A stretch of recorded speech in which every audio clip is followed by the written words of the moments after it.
지금은 스마트폰이 일상화되었지만요, 그 전에 이 폴더용 휴대폰이 있었습니다. 그때에 10대들에게 대단히 유행했던 벨소리 서비스가 있었는데요, 이름하여 틴벨이라고 하는 거 여러분 혹시 들어보셨습니까?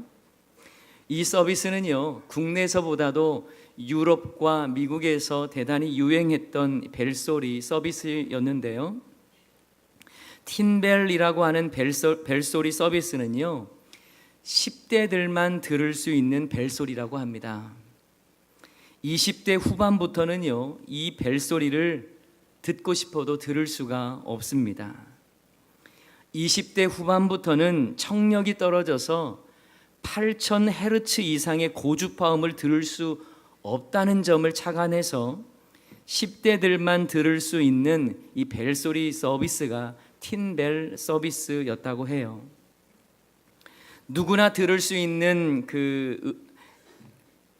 이 벨소리는요, 200에서 8000Hz 주파수대에 해당하지만 이 틴벨은 17000Hz 주파수를 사용해서 8000Hz 이상을 들을 수 있는 10대 청소년들만 들을 수 있는 벨소리라고 합니다.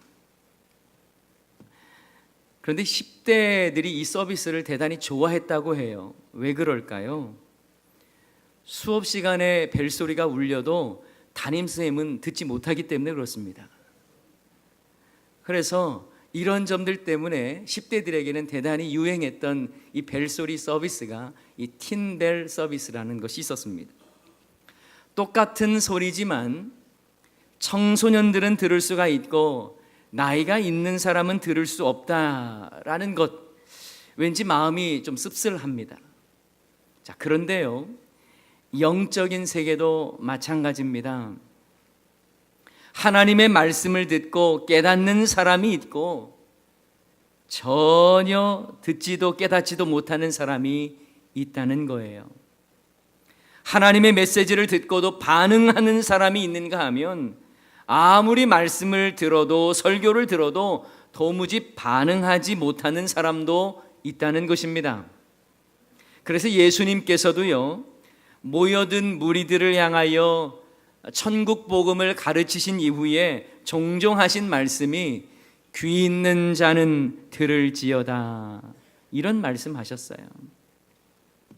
이렇게 말씀하신 것은 듣는 무리들이 귀가 없는 어떤 장애인이어서 그렇게 말한 게 아니죠. 그들은 외형적으로는 귀가 있었지만 들을 귀가 없는 사람, 영적인 귀가 막힌 사람도 있다라는 것입니다.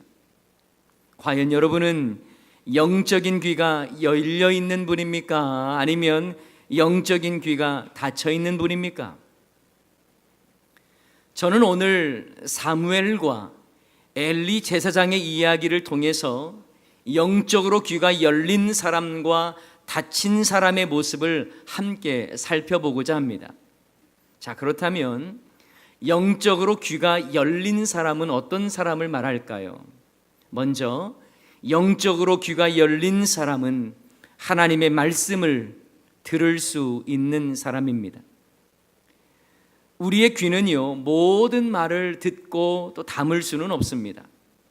그래서 선별해서 들어야 하죠. 때로는 흘려 들어야 할 말도 있고 때로는 가슴 깊이 새겨야 할 말도 있습니다. 흘려 들어야 할 말을 가슴에 새기거나 가슴에 새겨야 할 말을 흘려 들으면 안 되겠죠. 그러나 우리는 종종 어떤 말의 본의를 제대로 이해하지 못하거나 잘못 들어서 오해가 일어나는 경우도 종종 있습니다. 아마 여러분도 아시는 이야기일 수 있겠다 싶은데요, 어느 할머니가 골목에 막 들어섰는데 웬 남자가 계속 뒤따라오면서 같이 가 처녀 이렇게 부르더랍니다. 이 할머니는 설마 자신을 향해서 처녀라고 부를 리도 없기 때문에 자기를 부른다고 생각조차 하지 않았어요. 그런데 주변에는 자기밖에 다른 사람은 전혀 없는데 계속 이 남자가 자신을 따라오면서 같이 가 처녀 이렇게 말하면 뒤따라오는 것입니다. 계속 듣다 보니까 가슴이 좀 떨리기도 하고, 내가 할머니인데 할머니라는 소리 듣는데 나보고 처녀라고 하네 하면서도 내심 기분은 좋았다는 거예요. 그래서 마음을 가다듬고 이젠 뒤돌아보면서 그 남자와 말을 좀 해봐야겠다 생각을 하고 끼고 있던 보청기 볼륨을 조금 높였답니다. 그랬더니 뚜렷이 들리는 소리가 있었다고 해요. 그 소리는 바로 갈치가 1,000원, 갈치가 1,000원이라는 말이라는 거예요. 여러분, 청력이 나쁘면요, 제대로 말을 알아들을 수가 없죠. 그런데 우리의 영적인 청력이 약하면요, 하나님의 말씀을 제대로 들을 수가 없다는 거예요. 내게 들리는 말씀이 하나님께서 나에게 주시는 말씀인지 그렇지 않고 세상이 들려주는 말인지 이걸 구분을 할 수 있어야 되는데 구분을 잘 못합니다. 영적인 귀가 닫힌 사람은 하나님의 말씀을 제대로 듣지를 못하는 거예요. 영적인 귀가 열린 사람만이 하나님의 말씀을 들을 수가 있고 하나님의 말씀을 제대로 깨닫고 반응할 수가 있는 것입니다. 조지 버나드 쇼의 희곡 중에서 세인트 조안이라고 하는 작품이 있습니다. 이 희곡은요, 프랑스의 잔다르크 이야기를 각색한 작품인데요, 그 내용 중에 보면 찰스 왕과 잔다르크의 대화 내용이 나옵니다. 이런 내용이 나오는데요, 찰스 왕이 잔다르크에게 이렇게 말합니다. 오 하늘의 소리, 어찌하여 나에게는 들리지 않는가? 왕은 나야, 내가 아니란 말이야. 왕인 나에게 하늘의 소리가 들려야 하는 것인데 왜 내게는 들리지 않고 너 같은 전한 사람에게만 들리는가? 그때에 잔다르크가 이렇게 말합니다. 들리지 않는 것이 아닙니다. 듣지 않는 것입니다. 그렇습니다. 들을 귀가 막힌 사람은요, 하나님께서 말씀하셔도 들으려 하지 않습니다. 주의 말씀을 듣는다고 예배 시간에는 앉아 있긴 있는데 딴 생각으로 가득 차여서 아예 들으려 하지 않습니다. 그러니 하나님의 말씀이 들리지 않는 것은 하나님께서 우리에게 말씀하지 않기 때문이 아니라 우리가 들으려 하지 않기 때문입니다. 듣지 아니해서 들리지 않는 것이죠. 여러분, 신앙생활 하면서도 정말 안타깝고 불쌍한 사람이 있어요. 하나님의 말씀이 들리지 않는 사람입니다. 아니, 엄밀하게 말하면 하나님의 말씀을 들으려 하지 않는 사람입니다. 똑같은 주의 말씀을 들어도 어떤 분은 말씀 앞에 가슴을 치며 가슴을 찢고 회개하는 사람이 있는가 하면 어떤 분은 말씀을 들어도 전혀 깨달음도 없고 제대로 들으려 하지 않는 분들도 있습니다. 성도님들 중에도 설교를 그저 감상하는 분들이 있습니다. 그러다 졸리면 언제라도 눈을 감습니다. 이 말씀이 하나님의 말씀으로 나에게 말씀하신다는 걸 깨닫지 못한 채 그저 귀에 들리는 좋은 말들, 단순한 지혜의 말들로만 받아들이는 사람이 있어요. 안 됩니다.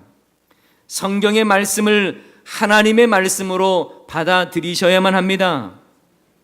설교 말씀이나 말씀을 묵상할 때에 하나님께서 나에게 주시는 능력의 말씀으로 그대로 들을 수 있어야 하는 거예요.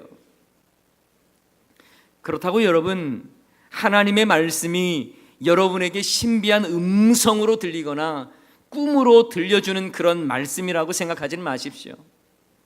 물론 오늘 본문 말씀에 보면 하나님께서 사무엘을 음성으로 부르셨지만 이것은요, 지금처럼 완전한 계시를 담고 있는 성경 말씀이 주어지지 않았던 구약 시대였기 때문에 하나님께서 자신의 뜻을 드러내는 하나의 방편으로 하나님의 음성을 들려주기도 했습니다. 그러니 지금도 하나님의 음성을 직접 들었다며 마치 일반적인 현상인 것처럼 말하는 것은 옳지 않습니다. 지금 우리는 하나님의 뜻을 그대로 담고 있는 완전한 계시의 말씀인 성경 66권을 통해서 우리 하나님은 오늘 또 저와 여러분에게 말씀하고 계신 줄을 믿으시기 바랍니다. 자, 오늘 본문 말씀은요, 하나님께서 사무엘을 부르시는 과정 속에 있는 한 본문입니다. 하나님은 사무엘을 부르셨습니다. 그런데 처음에 사무엘은요, 하나님께서 자신을 부르시는 그 음성이 엘리 제사장이 자기를 부르는 소리로 알고 계속해서 찾아갑니다. 3번이나 반복된 행동으로 엘리 제사장에게 찾아가서 나를 부르셨습니까? 라고 묻습니다. 그제서야 엘리 제사장은 아하, 나는 부르지 않았는데 사무엘이 이렇게 반응하는 것을 보니 하나님께서 사무엘을 부르시는가 보다라고 생각해서 사무엘에게 이렇게 말하죠. 또다시 부르실 땐 주의 종이 듣겠나이다 라고 말하라는 겁니다. 그것이 바로 4번째 부르심 때에 있었던 권면이었습니다. 여러분, 사무엘은 너무나 어리기 때문에 하나님의 음성을 엘리 제사장의 부르는 음성으로 착각했다는 것 이해할 수 있습니다.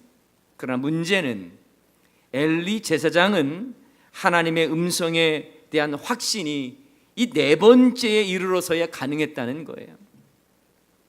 당시 이스라엘을 대표하는 제사장이 하나님의 음성을 제대로 분별할 수 없었던 겁니다.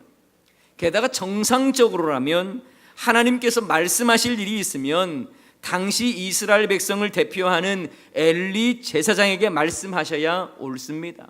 그것이 전체적으로 맞겠죠. 그래도 당시의 이스라엘 영적 지도자는 바로 엘리 아니었습니까?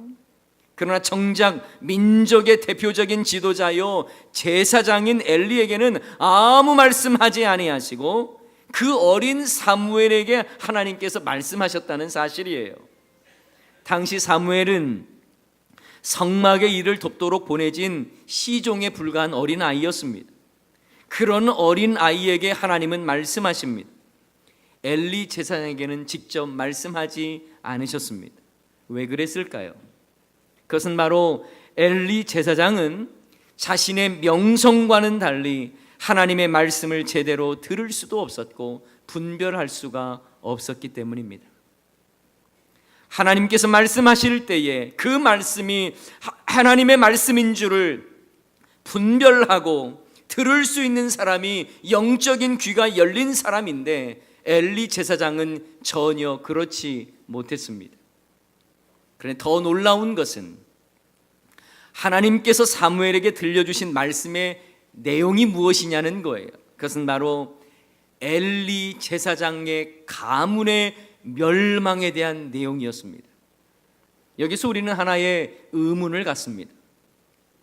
왜 하나님은 엘리 집안의 멸망 이야기를 엘리나 엘리 자손에게 자녀에게 말씀하지 않고 왜 어린 사무엘에게 말씀하셨느냐는 점입니다. 그것은 앞에서도 말씀드렸듯이 엘리와 엘리 집안 사람들은 모두 영적인 귀가 막혀버렸기 때문에 그렇습니다. 그러니 하나님은 엘리의 집안에 대한 멸망 이야기를 어린 사무엘에게 말씀하시는 것이죠. 여러분, 이것은 불행한 일입니다. 하나님의 말씀을 들을 수 없다는 것 불행한 것입니다. 말씀을 말씀으로 들을 수 없다는 것, 이것은 너무나 안타까운 일입니다. 하나님의 말씀이 전해지고 있는데도 하나님의 말씀으로 들리지 않는다는 것은 정말 불행한 일이에요.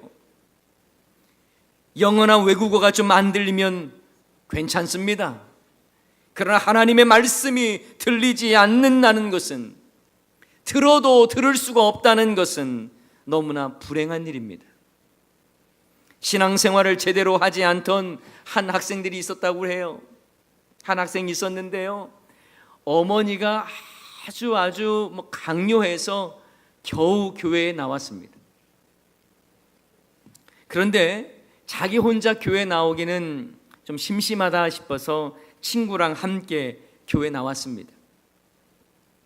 그것도 늦게 예배에 참석했겠죠. 설교가 이미 시작되었습니다.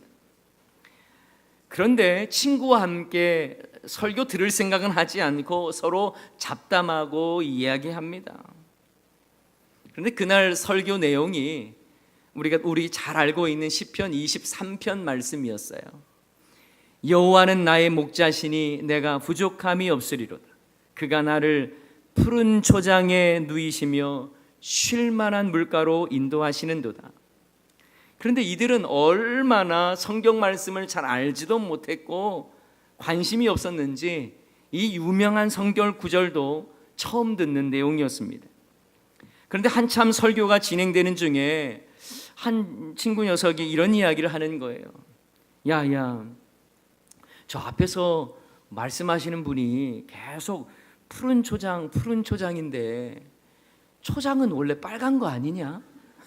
왜 계속 푸른 초장 하냐? 그러니까 바로 옆에 있는 친구, 데려온 친구가 그 친구에게 말합니다. 야, 그것도 모르냐? 그거 와사비 아이가 와사비. 이렇게 이야기했다는 거예요. 여러분, 푸른 초장이 와사비로 들리면 이건 아주 큰일 날 일입니다. 불행한 일이죠. 그런데 여러분, 영적인 귀가 막히면은요, 그렇다니까요. 말씀을 내 안에 깊이 새기면서 그 말씀이 나에게 무엇을 말씀하시는가에 대해 관심이 없고 그냥 흘려듣는 거예요.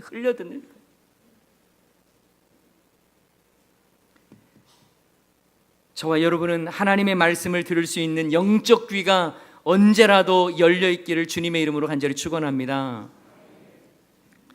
자, 또한 영적 귀가 열린 사람은요, 말씀을 들으면서 자신의 문제를 발견하는 사람이에요. 그런 사람이 영적인 귀가 열린 사람입니다.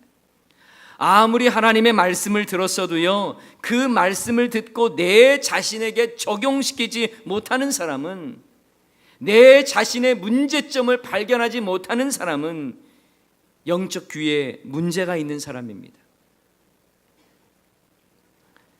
말씀을 듣고 자신에게 어떤 문제가 있는가를 발견할 수 있는 사람이라야 영적인 귀가 열린 사람이라고 말할 수 있는 거예요.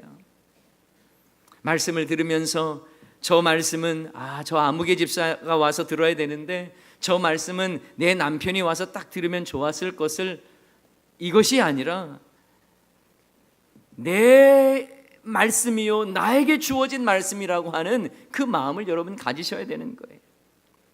정작 자신에게는 적용하지 않는 사람, 영적 귀에 문제가 있는 사람입니다.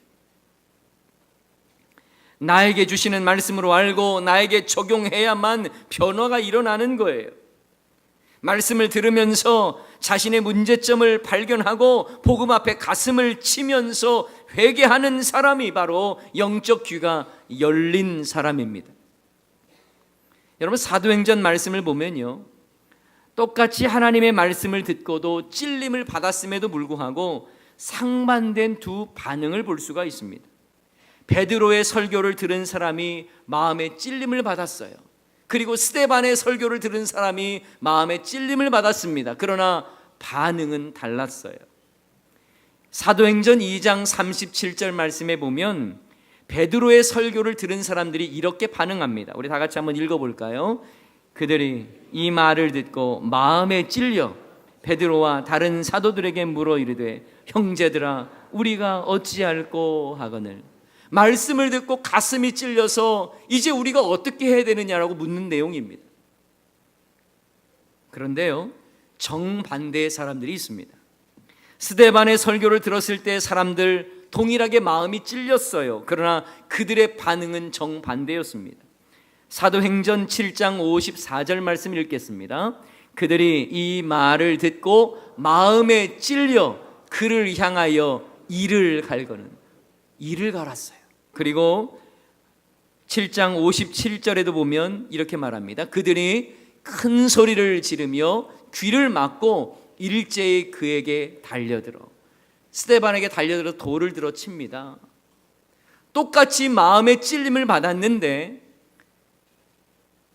반응은 이렇게 다른 거예요. 여러분, 말씀을 들었을 때에 이 말씀이 나에게 찔린다면 이 말씀은 하나님께서 나에게 주시는 말씀인 줄 알고 내 자신의 문제점을 발견하고 회개해야 하는 것입니다. 그래야 바로 영적인 귀가 열린 사람이에요. 여러분, 자신의 문제와 고통을 숨기고요, 멀쩡한 곳 수술받는 사람이 어디가 있겠습니까? 마찬가지로 하나님의 말씀 앞에 우리가 수술을 받으려고 하면 자신의 문제점을 발견하고 그대로 고백해야 되겠죠. 그리고 정확한 곳 진단받고 수술받아야죠. 하나님의 말씀이 나를 치유할 수 있도록 내 자신을 온전히 내어놓아야 합니다. 강단에서 선포되는 말씀, 성경 묵상을 통해서 여러분에게 주신 말씀, 이 말씀이 나에게 적용되어서 나의 문제점을 발견할 수 있어야 하는 거예요. 하나님의 말씀을 듣고 여러분 마음속의 문제점과 내 삶의 문제점을 발견할 수 있는 영적인 열린 자 되시기를 주님의 이름으로 축원합니다. 마지막 한 가지만 더 살펴보면요, 영적 귀가 열린 사람은 말씀을 들을 때에 삶의 변화도 함께 일어나는 사람입니다. 실제로 하나님의 말씀을 들어도 반응하지 않는 사람들이 교회 안에 얼마나 많은지 모릅니다. 10년, 20년 신앙생활 했다고 하지만 수도 없는 말씀을 많이 들었지만 변화되지 않는 성도들도 있습니다. 말씀을 많이 들어서 귀는 대단히 커졌고 높아졌어요. 그러나 들을 귀는 막혀 있는 사람이 많습니다. 말씀을 순수하게 받아들이지 않고 삐딱하게 받아들입니다. 물론 말씀 전하는 자의 그 우선된 중요성은, 그리고 반듯하게 순수하게 복음 증거해야 된다는 것은 그건 기본적으로 전제되고 말씀드리는 겁니다. 그런데요, 말씀을 들을 때 순수하게 듣지 않습니다. 내 귀에 거슬리는 말에는 집중 못합니다. 오히려 반감이 납니다. 그러니 은혜를 받지도 못하고 삶의 변화가 있을 수도 없는 것이죠. 신앙생활 20년을 했어도 자기 듣기 좋은 말씀에만 귀를 기울입니다. 복 받으라고 하는 말씀에는 아멘 하지만 십자가의 길을 걸으라는 말에는 별로 반응하지 않습니다. 행복하십시오라는 말에는 아멘 하지만 헌신하십시오라는 말에는 부담을 갖고 상처를 받습니다. 말씀을 들어도 자기 좋은 대로만 듣고 듣기 편한 말씀만 적용하려고 하는 거예요. 여러분, 제대로 된 귀라고 하면요, 들리는 말이 뇌에게까지 전달이 되고 뇌로 이제 전달이 된 이 말이 행동으로 나타나야 제대로 된 거 아닙니까? 그러니 여러분, 제대로 들었으면 제대로 행동해야 하는 것입니다. 복음을 들었으면 복음의 삶을 살아야 하는 것입니다. 그러나 안타깝게도 신앙생활 오래 한 분일수록 정말 변화가 안 되는 경우도 많습니다. 신앙생활 오래 해서 예배 순서 익숙해져 있고 성경적 지식에는 정말 익숙해져 있지만 그냥 종교 생활에만 익숙해져 있을 뿐 변화되지는 않습니다. 어쩌면 이것이 한국 교회가 비난받고 있는 가장 중요한 요소가 아닐까요? 엘리 제사장이 바로 그랬습니다. 엘리 제사장은 자신의 집안이 멸망당할 것이라고 하는 충격적인 이야기를 어린 사무엘에게 듣습니다. 그렇다면 어떻게 해야 할까요? 하나님 앞에 살려달라고 매달려야 되지 않습니까? 아무리 하나님께서 내가 너를 용서치 않겠다 하더라도 하나님 앞에 가슴을 찢고 회개하면서 용서를 구해야 되는 것 아닙니까? 앞으로는 제가 이렇게 살지 않겠습니다. 이번에만 한번 용서해 주십시오. 우리 가문을 살려주십시오. 그러면 제대로 자녀 교육도 하겠습니다. 그렇게 결단하면서 변화된 모습으로 하나님의 마음을 움직여야 되는 건 아니겠어요? 그러나 엘리 제사장은 자기 가문이 멸망할 것이라고 하는 그 말을 사무엘에게 듣고 난 이후에도 아무런 변화가 있지 않습니다. 하나님의 말씀을 듣긴 들었는데 어떠한 회개도 없고 변화하려고 하는 의지와 노력이 전혀 없어요. 여러분, 하나님으로부터 말씀을 들었으면, 그리고 그 말씀을 통해서 나의 문제점을 발견했으면 그 문제를 가지고 삶의 변화를 일으키기 위해서 회개하고 삶을 돌이키시기 바랍니다. 삶이 바뀌어야 합니다. 말씀만 듣고도 반응하지 않는다면 아무리 많은 것을 들었어도요, 이미 영적으로 귀가 막힌 사람이에요. 하나님의 말씀이 내 삶이 되어야 하는 것입니다. 우리 대연중앙교회 모든 성도님들, 여러분은 하나님의 말씀 앞에 제대로 반응할 수 있기를 소원합니다. 하나님의 말씀을 들었고 그래서 나의 문제점을 발견했다면 회개하고 돌이키며 변화된 삶을 살아야 하는 거예요. 그것이 우리가 사는 길입니다. 엘리 제사장처럼 멸망의 말을 들었으나 반응하지 않아서는 안 되는 겁니다. 자신을 향한 경고와 심판의 메시지 앞에 별다른 반응을 하지 않는다면 이것처럼 문제가 없습니다. 자녀들이 망나니 짓 해서 하나님께 멸망을 받겠다고 이렇게 심판의 메시지를 들었다면 자녀들 불러서 휘어잡으면서 제대로 교육하겠다고 하고 뭔가 부모로서 그 역할을 해야 될 텐데 엘리 제사장은 아무런 행동을 취하지 않았어요. 영적 귀가 멀어버렸습니다. 여러분의 영적 청력은 어떠하십니까? 하나님 말씀이 잘 들리십니까? 아니면 내 생각과 내 소견대로 그저 살아가고 계십니까? 하나님의 말씀을 들을 때마다 나의 죄악과 잘못된 부분들 발견하고 계십니까? 아니면 귀만 높아져서 웬만한 설교를 들어도 꿈쩍하지 않는 그 강심장을 가지고 계십니까? 말씀을 듣고 그 말씀대로 살려고 몸부림을 치고 계십니까? 아니면 많이 들어왔던 설교라며 무뎌진 모습으로 살아가고 있지는 않습니까? 저는요, 담임 목사로서 소원이 있습니다. 저와 여러분 모두가 말씀 앞에 겸손히 무릎을 꿇고 말씀대로 살고자 몸부림치는 저와 여러분 되기를 소원합니다. 영적인 귀가 열린 자로 말씀을 삶에 적용하고 말씀대로 살고자 몸부림치는, 그래서 자신을 쳐서 복종시키고 순종하는 그런 저와 여러분의 삶이 되기를 주님의 이름으로 간절히 축원합니다.